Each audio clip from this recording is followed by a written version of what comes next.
Hello guys! Welcome back po sa ating channel, Mare Lorenzo. So may singit ko lang po yung video ito ay noong November 16 pa po nung aking birthday. So maraming salamat po sa aking amo na ipinasyal ako. Alam niyo po yun guys. Magdalawang taon na po ako dito sa Saudi ulit mula nung makabalik ako.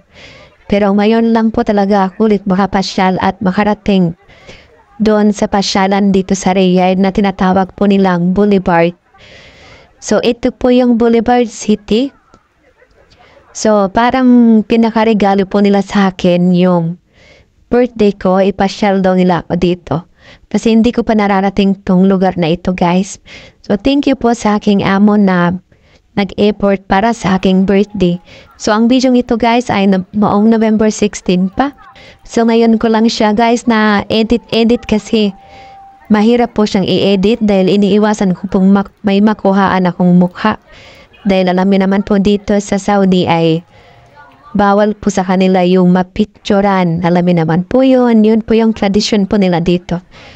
So, napakarami pong katong video ito. So, siningit-singit ko na lang po, wala pa po kasi tayong magawang video na sobrang busy pa po tayo. So, ang tagal ko na po walang upload dahil marami po tayong ginagawa ngayon. Sobrang busy po tayo sa buong maghapon. So, sisingit ko na lang po itong video na to guys. Ito po yung Boulevard City.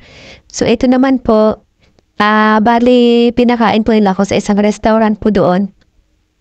Ang pangalan po ng restaurant na to ay Petit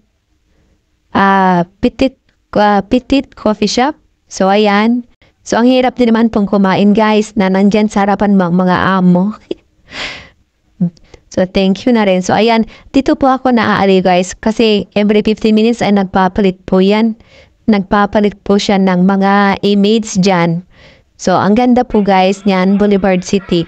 Marami na pong nakarating po dito sa lugar na to, pero first time ko po kasi makapunta dyan sa Boulevard City.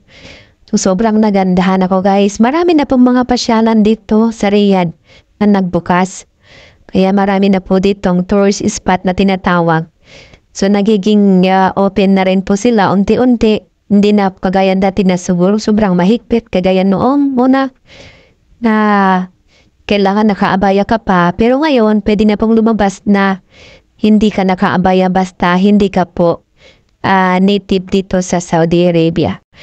So, ayan. Ang ganda po, guys. Super ganda. Na-enjoy ko naman po talaga. So, andun may mga parang piriyahan na rin siya. Hindi siya piriyahan, mga palaruan ba? Kagaya sa atin pagka may mga piyesta ba? Marami na rin po doon. At nawiwili na rin po sila sa mga ganitong mga parang piriyahan ba? So, yun lang po, guys. Salamat po sa panonood.